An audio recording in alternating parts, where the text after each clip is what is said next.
Eu estava sentada na cadeira do salão de cabeleireiro no bairro Alto em Lisboa quando a voz da mulher ao lado me atingiu como um soco no peito.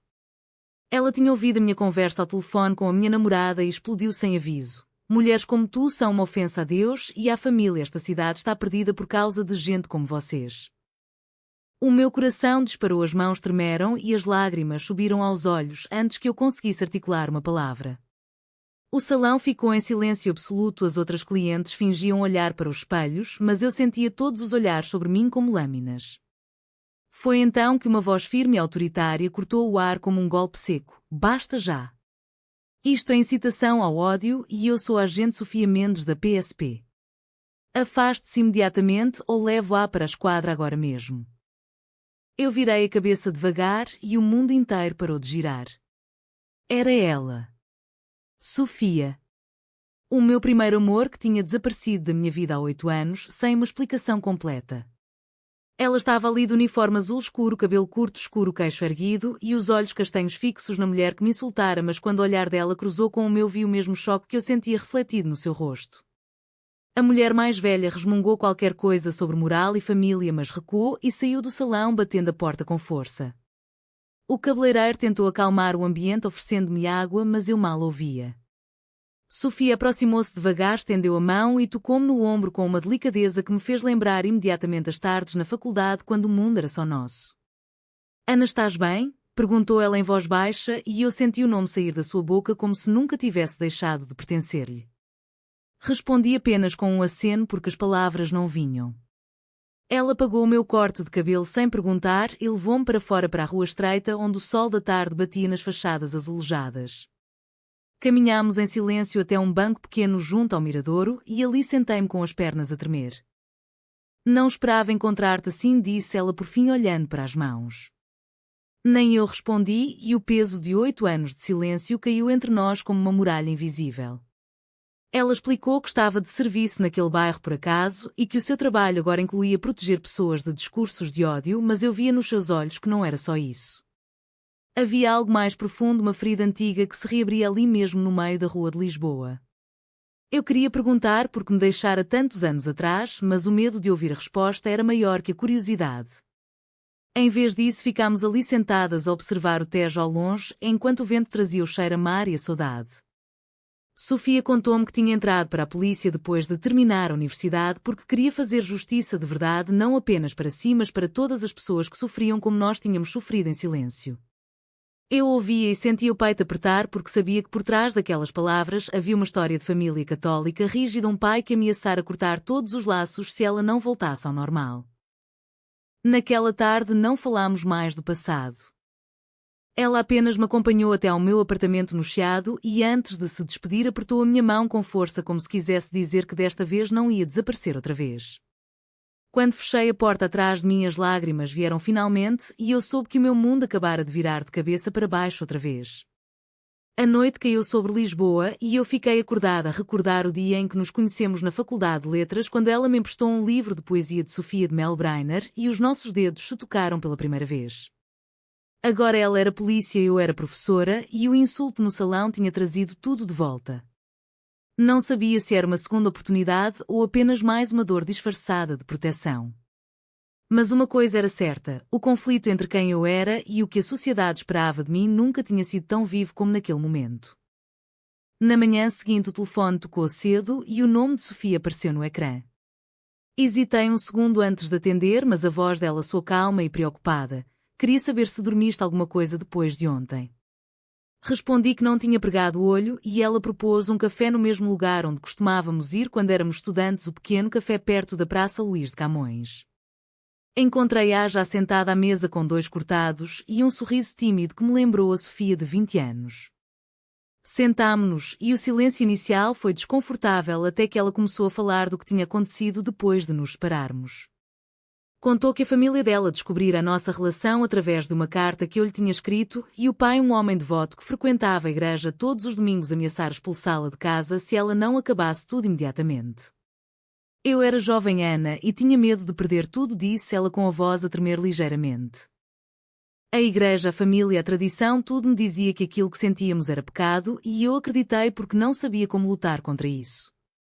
Eu ouvia e sentia a raiva antiga misturar-se com a compaixão porque sabia que a minha própria mãe tinha feito mesmo quando descobrira a minha orientação anos depois. A minha mãe, uma mulher viúva que ia à missa todos os domingos, rezava pelo meu salvamento e insistia que eu encontrasse um bom rapaz que me desse netos e respeitabilidade. Sofia continuou explicando que depois de me deixar entrar para a academia de polícia como forma de fugir da dor e de provar a si mesma que podia ser útil ao mundo sem se render ao que chamavam de desvio. Agora, aos 30 anos, era uma das poucas agentes que lidava com casos de discriminação por orientação sexual e via todos os dias o mesmo tipo de insultos que eu tinha ouvido no salão. Mas nunca imaginei que fosse contigo, confessou ela, e os olhos encheram-se de lágrimas que não caíram. Eu contei-lhe sobre a minha vida nos últimos anos, sobre o emprego como professora de história numa escola secundária, sobre as relações curtas que nunca duravam porque o fantasma dela estava sempre presente e sobre as discussões constantes com a minha mãe que ainda hoje me enviava mensagens com versículos da Bíblia. Falámos durante horas e o café ficou vazio à nossa volta. Quando saímos, caminhámos pelo passeio Ribeirinho e pela primeira vez em 8 anos senti a mão dela roçar na minha sem medo. Não nos beijámos, mas o toque foi suficiente para reacender algo que eu julgava morto. Nessa noite em casa escrevi no diário que talvez o destino tivesse colocado Sofia no meu caminho não para me salvar de um insulto, mas para me confrontar com as escolhas que nunca tinha questionado verdadeiramente. No dia seguinte a minha mãe telefonou e perguntou por que não tinha ido à missa no domingo anterior. Contei-lhe vagamente sobre o incidente no salão e ela reagiu como sempre. Vês, Ana, é por causa dessa vida que as pessoas te atacam. Se voltasses ao caminho certo, Deus proteger-te-ia. As palavras dela doeram mais do que o insulto da mulher no salão porque vinham de quem eu amava. Sofia enviou-me uma mensagem à noite. Quer jantar amanhã? Preciso de te contar o resto. Aceitei e soube que estávamos a entrar num território perigoso onde o amor e a culpa se misturavam de forma inextricável. A tensão dentro de mim crescia porque uma parte minha queria correr para os braços dela, enquanto a outra gritava que era melhor manter a distância para não magoar mais ninguém. O jantar com Sofia foi num restaurante pequeno perto do Cais do Sodré e desde o primeiro momento senti que o passado e o presente se entrelaçavam de forma inevitável. Ela chegou de uniforme porque vinha diretamente do turno e o sorriso cansado que me deu aqueceu-me o coração de uma forma que eu não esperava. Falámos sobre o trabalho dela, sobre os casos que tinha resolvido e sobre como a sociedade portuguesa, embora mais aberta que há 20 anos, ainda guardava bolsões de intolerância, especialmente nas famílias mais religiosas. Eu contei-lhe sobre as aulas que dava e sobre os alunos que vinham falar comigo em privado, confessando as mesmas dúvidas que eu tivera na idade deles. A conversa fluía com naturalidade até que ela tocou no assunto que ambos evitávamos, a fé. Eu ainda vou à igreja às vezes, confessou ela baixando os olhos. Não porque acredito em tudo, mas porque é o único lugar onde minha mãe ainda me aceita. A confissão dela abriu uma porta que eu não queria atravessar, mas não consegui parar.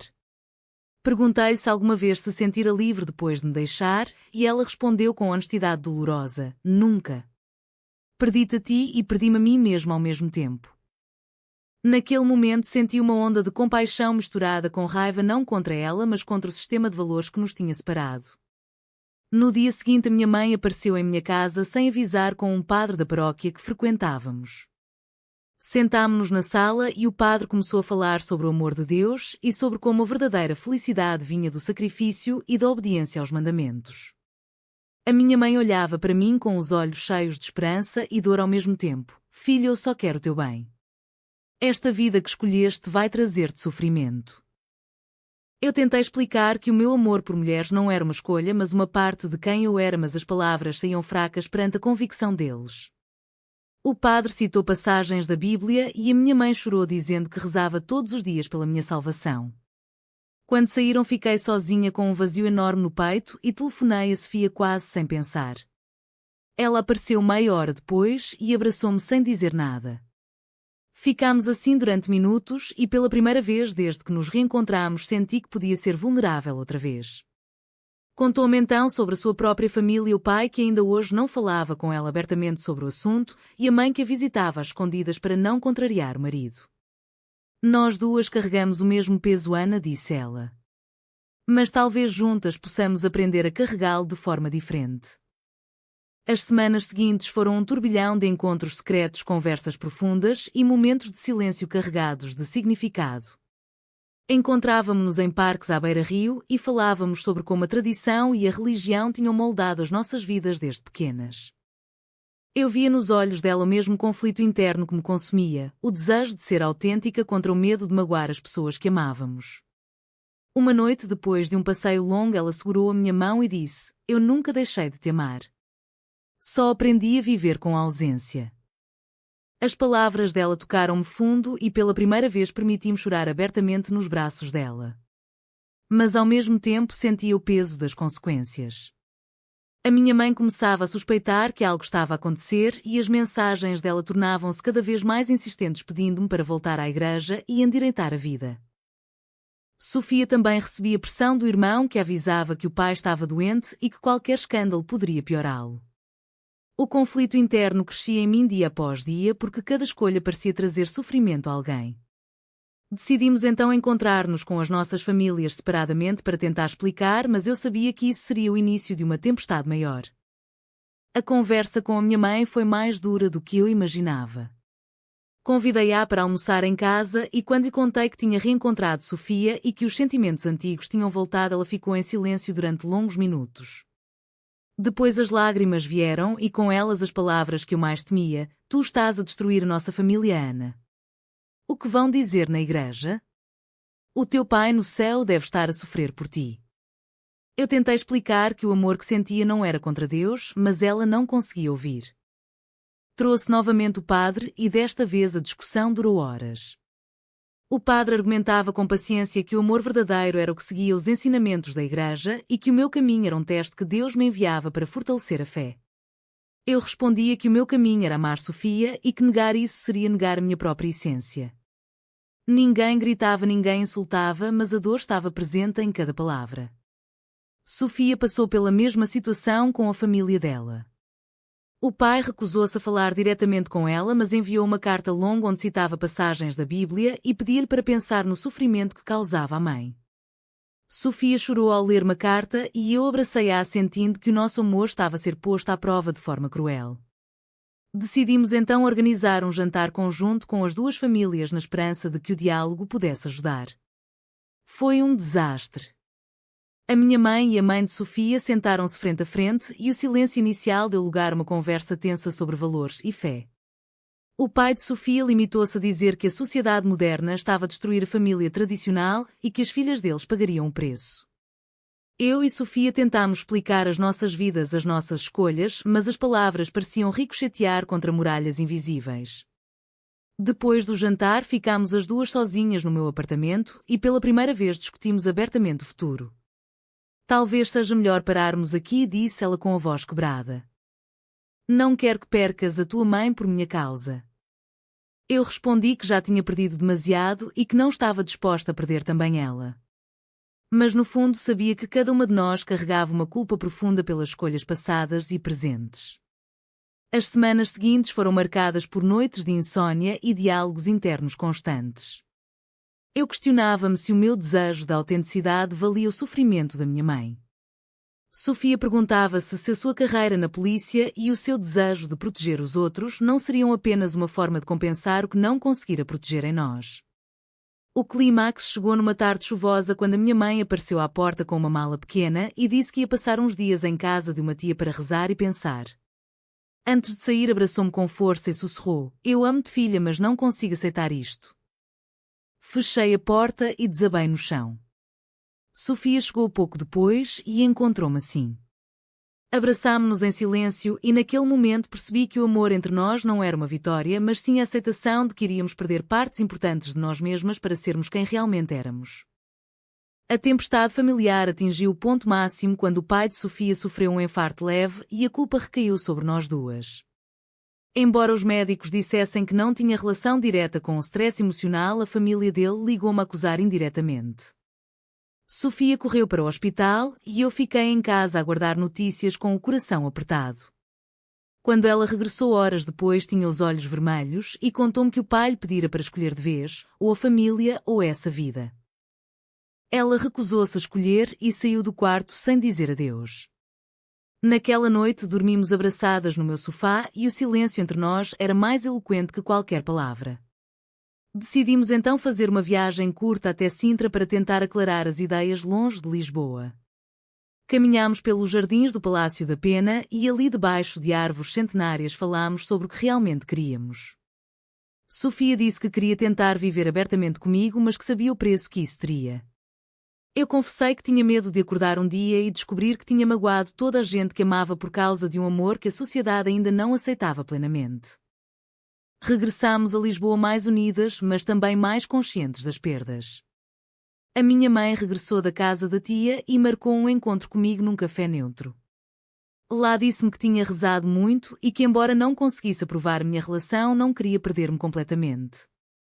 Vou respeitar a tua escolha, disse ela, mas preciso de tempo para aprender a viver com isso. As palavras dela foram um alívio parcial, mas eu sabia que o caminho ainda seria longo. Sofia enfrentou o irmão que a visitou na esquadra e lhe pediu para pensar no pai. Ela respondeu com calma que já tinha pensado demasiado e que agora escolhia viver com integridade. O conflito interno que ambas carregávamos começou a transformar-se em algo diferente, uma aceitação serena de que as nossas escolhas tinham consequências e que era nosso dever assumi-las. Uma noite depois de um turno longo, Sofia apareceu em minha casa com um ramo pequeno de flores silvestres e disse simplesmente: "Quer tentar outra vez, Ana?" Sem esconder nada. Eu aceitei e naquele momento senti que o nosso amor não era uma fuga, mas sim uma responsabilidade partilhada. As semanas seguintes trouxeram pequenos gestos de reconciliação. A minha mãe telefonou para perguntar como eu estava e Sofia recebeu uma mensagem da mãe a dizer que rezava por nós. Nada estava resolvido, mas algo tinha mudado dentro de nós. Aprendemos que o despertar verdadeiro não vinha de uma vitória fácil, mas da capacidade de carregar as cicatrizes com dignidade. Os meses seguintes trouxeram uma rotina nova e ao mesmo tempo frágil. Eu e Sofia começámos a viver juntas num pequeno apartamento perto do rio e pela primeira vez partilhávamos o dia-a-dia sem medo. O trabalho dela como polícia continuava a expor-nos a situações difíceis, mas também nos dava força porque víamos diariamente outras pessoas a lutar as mesmas batalhas. A minha mãe começou a visitar-nos aos poucos, primeiro para um café, depois para um almoço, e embora as conversas ainda fossem cautelosas, percebia-se um esforço genuíno de compreensão. O pai de Sofia nunca chegou a aceitar completamente, mas enviou uma carta curta onde dizia que rezava pela nossa saúde, e isso foi mais próximo de uma bênção que conseguimos. Uma tarde de primavera fomos as duas até à praia de Cascais e sentámo-nos na areia a ver o pôr do sol. Sofia segurou a minha mão e disse: "Perdemos muito, Ana. Mas ganhámos a nós mesmas." Eu concordei em silêncio e senti pela primeira vez uma paz profunda que não vinha de uma solução perfeita, mas da aceitação das escolhas que tínhamos feito. O caminho não tinha sido de vitória, mas de responsabilidade e perda assumida. Olhando para trás, via que cada decisão que parecia correta na altura tinha causado dor a alguém e que o verdadeiro crescimento viera exatamente dessa dor. A nossa história não era um conto de fadas, mas uma narrativa real de duas mulheres portuguesas que aprenderam a viver entre a tradição, a fé e a identidade própria.